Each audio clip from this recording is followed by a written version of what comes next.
Hi guys, welcome to I dream. నేను మీ Chanakya. Investment plans గురించి మనం బోల్డ్ అన్ని వీడియోస్లో చూసాం. కాకపోతే ఎవరైనా షాప్స్లో ఉన్నవాళ్ళు వాళ్ళైతే రెగ్యులర్గా డైలీ వేజెస్ వైస్ చేసుకునే వాళ్ళు కూడా ఉంటారు. మరి అలాంటి వాళ్ళకి ఇన్వెస్ట్మెంట్ ప్లాన్స్ అంటే ఎలా ఉంటాయి అనే వాటి గురించి కూడా ఈరోజు మనం మాట్లాడుకుందాం. వాటి గురించి మాట్లాడడానికి ఫైనాన్షియల్ ప్లానర్ ఇప్పుడు మనతో పాటు ఉన్నారు. ఆయనే విజయ్ కర్ణ గారు. Hi sir. హలో అండి, ఎలా ఉన్నారు? డూయింగ్ గుడ్ అండి. థ్యాంక్స్ ఫర్ దిస్ ఆపర్చునిటీ అండి. యా, అండ్ ప్రీవియస్గా మనం చేసిన వీడియోస్కి కూడా మంచి రెస్పాన్స్ అనేది కూడా వచ్చింది. Yeah. అండ్ ఇంకా ఏంటంటే కొంతమంది పర్సనల్గా కూడా నన్ను కూడా అడుగుతున్నారు అనమాట. Yeah. సో మీరైతే ఎవరైతే జాబ్స్ చేస్తున్నారో వాళ్ళకు ఇన్వెస్ట్మెంట్ ప్లాన్ గురించి చెప్పారు, బాగానే ఉంది. కాకపోతే డైలీ వేజెస్ చేసేవాళ్ళు అండ్ షాప్స్ కానీ ఏదైనా బిజినెస్ చేసే వాళ్ళకు మనీ ఏదైతే ఫ్లక్చువేటింగ్ ఉంటుంది. ఎగ్జాక్ట్లీ. అంటే వాళ్ళకంటూ రెగ్యులర్గా వచ్చే ఇన్వెస్ట్మెంట్ అంటే ఇన్వెస్ట్ చేయడానికి ఉండదు. అలాంటి వాళ్ళకు మీరు ఏదైనా సలహాలు ఏదైనా ఇస్తారా ఇన్వెస్ట్మెంట్ ప్లాన్లో? షూర్, డెఫినెట్గా అండి.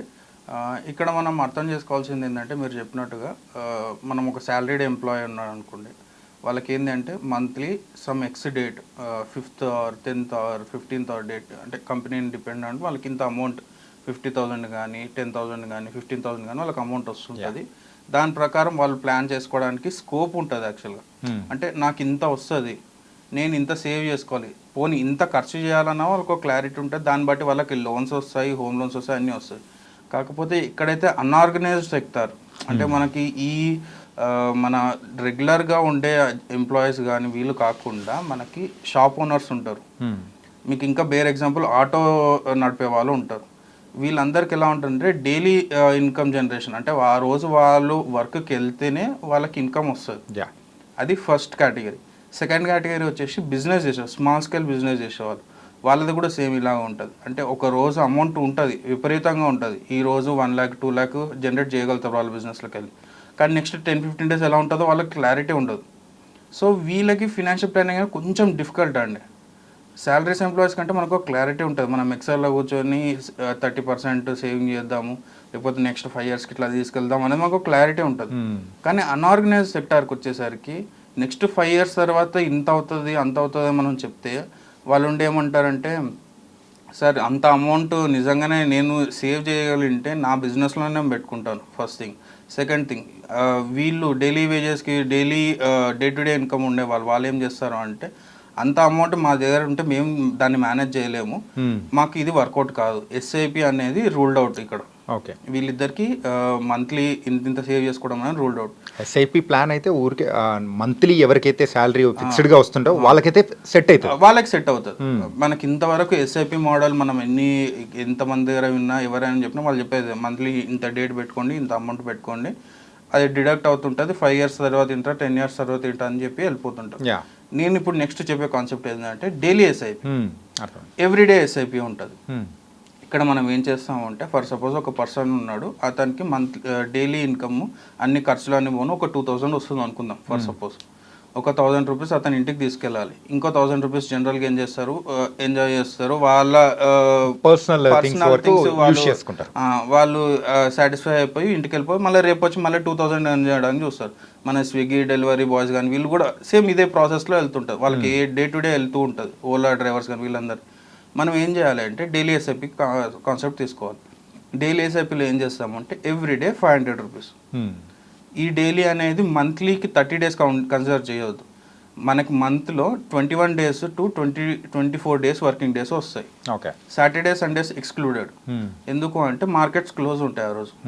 సో మీరు అప్రాక్సిమేట్గా 10,500 రూపీస్ మీరు every month daily SIPs through మీరు ఇన్వెస్ట్ చేసుకోవచ్చు మార్కెట్లో, మ్యూచువల్ ఫండ్స్లో. దీనివల్ల మీకు అడ్వాంటేజ్ ఏమవుతుందంటే, మీరు ఒక పెద్ద స్ట్రెస్ తీసుకోవాల్సిన అవసరం లేదు. నేను మంత్లీకి 5,000 ఖచ్చితంగా జమ చేయాలి, మంత్లీకి 10,000 ఖచ్చితంగా జమ చేయాలని స్ట్రెస్ ఉండదు. మీకు ఇన్కమ్ వచ్చే దగ్గరనే మీకు వెళ్ళిపోతూ ఉంటుంది అది. ఓకే, సో మీరు నెట్ ఇన్కమ్ ఇప్పుడు సపోజ్ 2,000 ఇంతకుముందు ఎగ్జాంపుల్ చెప్పాను కదా, 2,000లో మీకు వచ్చేది 1,500 అనుకుంటారు. అప్పుడు మీరు ఇంకా ఎక్కువ కష్టపడడానికి ట్రై చేస్తారు, మీ ఇన్కమ్ ఇంకా పెరిగే ఛాన్సెస్ ఉంటాయి.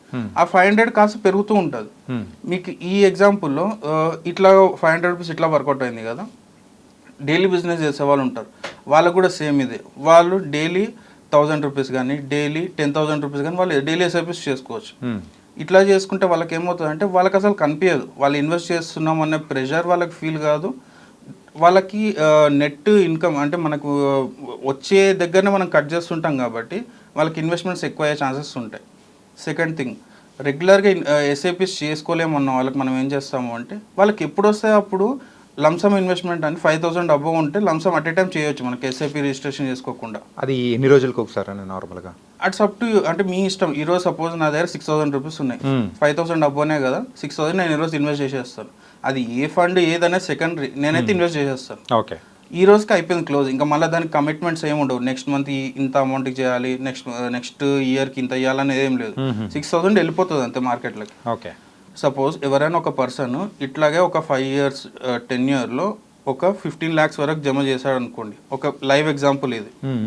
అతను జస్ట్ ఫిక్స్డ్ డిపాజిట్లు యూజ్ చేసుకుంటేనే 15 lakhs రూపీస్ జమ చేస్తాడు లాస్ట్ 5-6 yearsలో. అతనికి మా మ్యూచువల్ ఫండ్స్ అంటే అవేర్నెస్ లేదు, ప్లస్ రిస్క్ కూడా ఎక్కువ ఇష్టపడాడు అతను. నాకు ఎఫ్డీ ఉంటే ఈజీ ఉంటుందండి, ఏదైనా రిక్వైర్మెంట్ ఉంటే నేను తీసుకుంటాను, మళ్ళీ నాకు బిజినెస్లో కూడా పెట్టుకోవడానికి ఉంటుంది. నేనేం చెప్పానంటే ఇంతవరకు మీరు చేసింది అయితే ఓకే, వెల్ అండ్ గుడ్. అది ఎక్కువ ఇంట్రెస్టా తక్కువ ఇంట్రెస్ట్ అన్న పక్కకు పెట్టేస్తే 15 lakhs అనేది మంచి డీసెంట్ కార్పస్ వాళ్ళు ఇప్పటివరకు జమ చేసుకునేది. అతని ఏజ్ ఇప్పుడు 35 years అండి. బిజినెస్ చిన్న స్మాల్ స్కేల్ బిజినెస్ 35 yearsకి 15 lakhs జమ చేశాడు. ఓకే, నేనేమన్నానంటే మీరు రిటైర్మెంట్ ప్లానింగ్ చేసుకున్నారా అన్నాను. నేను అతని నుండి ఏం చేసుకోలేదు అని అన్నాడు. నేనేం చెప్పాను అంటే ఓకే సార్, ఇట్లా చేశారు ఎందుకు చేశారు తెలియకుండా మీరు ఒక 15 lakhs జమ చేశారు, దానికి అది పక్కకు పెట్టేసాను, దానికి నేను ఒక ప్లాన్ చెప్తాను. ఏంది సార్ అన్నాడు. నేనేం చెప్పాను, 15 lakhs మీరు కంప్లీట్ మ్యూచువల్ ఫండ్స్లో పెట్టేసేయండి. ఇంతవరకు మీరు ఇది లేదు అనుకున్నట్లే మీరు ఎట్లాగైతే ఉన్నారో ఇప్పుడు కూడా ఇది లేదు అనుకోండి. 15 lakhs మీరు 15 years వరకు వదిలిపెట్టేసాను. దీన్ని గెస్ చేయగలుగుతారా ఎంత అమౌంట్ జనరేట్ చేయగలుగుతాడు అతను? అప్రాక్సిమేట్లీ ఒక 20-25. ఓకే, ఇది పవర్ ఆఫ్ కాంపౌండింగ్. 15 yearsలో మిరాకిల్స్ చేస్తాయి. ఈ 15 lakhs అతనికి 1 year అవుతుందండి. 1 year అవుతుంది ఈ 15 years. ఈ 15 yearsలో. Okay okay. ఎందుకు అవుతుందంటే మనం ఎప్పుడైతే ఇన్వెస్ట్మెంట్ దీనిలో చేస్తామో మ్యూచువల్ ఫండ్స్లో కానీ ఏదైనా సరే కాంపౌండింగ్ అయ్యే దగ్గర 15% CAGR వర్కౌట్ అయ్యింది అనుకోండి, ఫస్ట్ అమౌంట్ డబుల్ కావడానికి 5 years పడుతుంది. ఓకే, ఫస్ట్ 5 yearsలో 15 lakhs కాస్త 30 lakhs అవుతుంది. నెక్స్ట్ 5 years ఉంటుంది కదా, 5 years నుంచి 10 years అక్కడ 4 times అవుతుంది. సేమ్ 15 lakhs మీకు అక్కడ ఇంటూ 4 వేసుకోవాలి. అదే 15 yearsకి వేసుకుంటే మీకు 8 times పెరుగుతుంది. ఓకే, టు బి ప్రిసైజ్ అది 1.2 CR అవుతుంది 15 years ఇలా. 15 years. సో రెగ్యులర్గా లేకుండా ఉన్నప్పుడు మనం ఇన్వెస్ట్ చేసుకుంటూ వెళ్తే అలా వెళ్ళిపోయారంటే ఇట్ విల్ బి మిరాకిల్. నేను అన్నాను ఈ రోజు వరకు మీరు రిటైర్మెంట్ ప్లానింగ్ చేసుకోలేదు, రిటైర్మెంట్ ప్లానింగ్ చేసుకోకపోవడం వల్ల మీకు డిసడ్వాంటేజ్ ఏందని నేను మళ్ళీ చెప్తాను. కాకపోతే ఈ అమౌంట్ మీది లేదనుకున్నారు కాబట్టి దీన్ని ఇట్లానే వదిలిపెట్టేసేయండి. ఈ 1 year కాస్త మీరు పెట్టేసుకున్నారు అనుకోండి, మీకు మంత్లీ 70,000 మీకు రిటైర్మెంట్ ప్లానింగ్లో మీకు SW త్రూ మీరు తీసేసుకోవచ్చు అనమాట. ఓకే, సో ఇతని బిజినెస్ రేపొద్దున ఆగిపోయినా లేకపోతే మెంటల్గా కానీ ఫిజికల్గా కానీ కొంచెం ఏమన్నా అన్స్టేబుల్ ఉన్నా కానీ బిజినెస్లో ఎటువంటి ఒడిదుడుకులు ఉన్నా ఇతనికి మంత్లీ 70,000 వచ్చే ప్లాన్ మనం చెప్పేసాం అనమాట అతను. ఓకే, సో ఈ 70,000 ఒకటే ఒక 5 years 10 years కంటే అట్లా కాదు, లైఫ్ టైం వస్తుంది అతనికి. ఓకే, ఒక క్యాలిక్యులేషన్ చేస్తే 40 years వరకు అతను తీసుకున్నా కూడా అతను పెట్టిన 1 CR కాస్త 8 CR అవుతుంది మళ్ళీ 40 years తర్వాత. అంటే ఇతను తీసుకున్న 70,000 కాకుండా. ఇదంతా కంప్లీట్ ఫినాన్షియల్ ప్లానింగ్ అండి. ఇది ఇంత డీటెయిల్గా ప్లానింగ్ చేయాలి అంటే ఆ ఇన్వెస్టర్కి అవేర్నెస్ పెరగాలి. సో మనం ఇట్లాంటి లైవ్ ఎగ్జాంపుల్స్ ఇలాంటివి జరుగుతూ ఉంటాయి. కానీ మనం ఎప్పుడైతే సరే మనం ఎస్ఐపి చేయలేము అని అనుకున్నప్పుడు ఈ ఆల్టర్నేటివ్స్ మనం చూసుకోవాలి. ఓకే ఓకే, లేదు మనం ఎస్ఐపి చేయగలుగుతాము అంటే ఇవి అవసరం లేదు. కానీ ఎక్కడైనా సరే డిసిప్లిన్ అనేది మనకి important first thing. Second thing, అది పెరుగుతున్నప్పుడు కూడా మనం దాన్ని చూస్తూ వదిలిపెట్టేసేయాలి.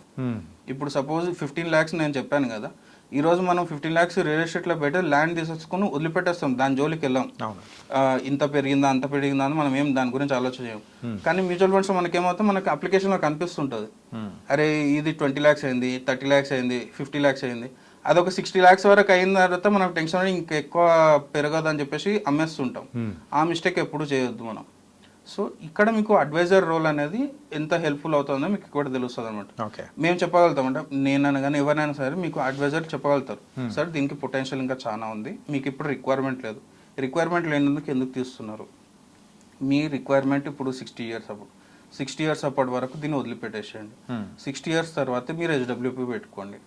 మీకు అప్పుడు మీరు వర్క్ చేద్దాం అనుకో మీరు వర్క్ చేయలేరు, ఫిజికల్గా మీరు అప్పుడు అంత స్ట్రెంత్ ఉండదు.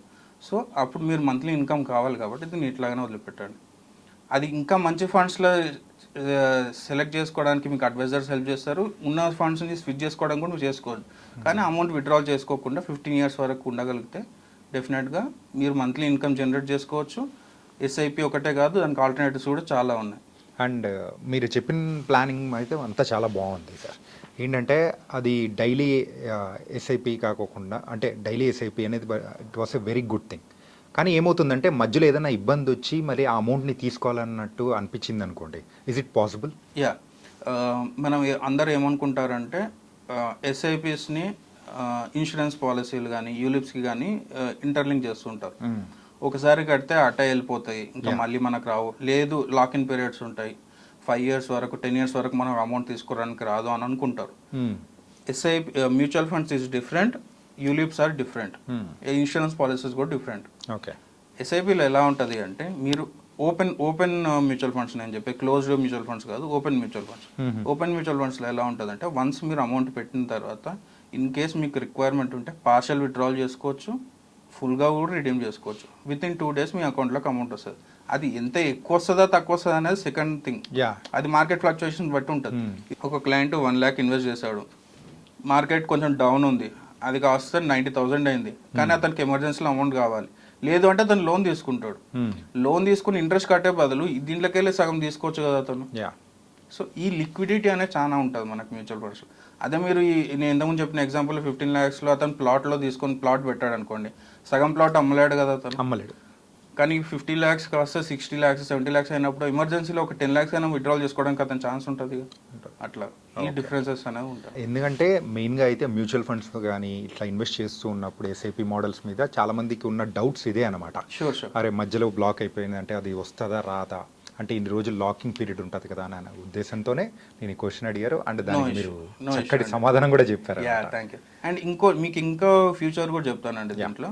ఇప్పుడు సపోజ్ విత్డ్రాల్ చేయొద్దు అనుకున్నాం అనుకోండి. ఇప్పుడు ఒక క్లయింట్ ఉన్నారు, తనకి ఒక పెద్ద కార్పొరేట్ ఉంది ఆల్రెడీ మ్యూచువల్ ఫండ్స్లో. అతను ఏమంటుందంటే నేను దీన్ని డిస్టర్బ్ చేయను సార్, నాకు మంత్లీ ఇన్కమ్ ఉంది, అంతా ఓకే ఉంది, కానీ నేను డిస్టర్బ్ చేయను, నాకు ఒక రిక్వైర్మెంట్ ఉంది. ఒక 1-2 years వరకే, ఆ 1-2 years తర్వాత నేను మళ్ళీ అమౌంట్ తీసేసుకుంటాను, మళ్ళీ నేను రిపే చేయగలుగుతాను. అప్పుడు మనకి లోన్స్ అగైన్స్ సెక్యూరిటీస్ అని ఉంటుంది, ఎల్ఏఎస్ అని ఉంటుంది. అంటే మ్యూచువల్ ఫండ్స్ యాజ్ ఎ షూరిటీగా పెట్టుకొని మీకు లోన్స్ కూడా ఇస్తారు. సో మీ పర్సనల్ లోన్ కంటే రేట్ ఆఫ్ ఇంట్రెస్ట్ తక్కువ ఉంటుంది దీంట్లో. అప్రాక్సిమేట్లీ ఎంత డిఫరెన్స్ ఉండే అవకాశాలు ఉంటాయి? 2-3% డిఫరెన్స్ ఉంటుంది. 2-3%. ఇప్పుడు పర్సనల్ గుడ్. ఇప్పుడు పర్సనల్ లోన్ కొంతమందికి 12% వెళ్తుంది, 13%, 14% కూడా వెళ్తుంది. మీన్ లోన్స్ అగైన్స్ సెక్యూరిటీస్ 9%, 10%, 11% వరకు కూడా వచ్చేస్తాయి. Depends on your CIBIL score first thing. Second thing, కానీ డెఫినెట్గా ఈ డిఫరెన్స్ అయితే ఉంటుంది. 2-3% మాత్రం మీరు సేవ్ చేసుకోగలుగుతారు. ఓకే, ఇది ఇంకొక ఫ్యూచర్ అనమాట. It was a good thing sir. ఏంటంటే ఇది మాకు తెలియదు అనమాట. ఏంటంటే ఆ మ్యూచువల్ ఫండ్స్ మీద కూడా ఉన్న దాని మీద లోన్స్ అనేది ఇస్తారనేది కూడా తెలీదు, కానీ అది చాలా చక్కగా వివరించారు. So thank you so much sir. Thank you అండి.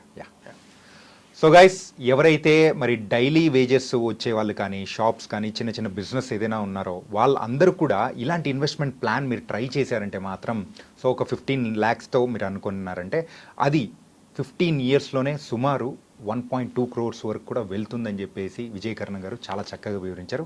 మరో ఇంటర్వ్యూతో మళ్ళీ కలుద్దాం. అంతవరకు take care. This is your Chanakya.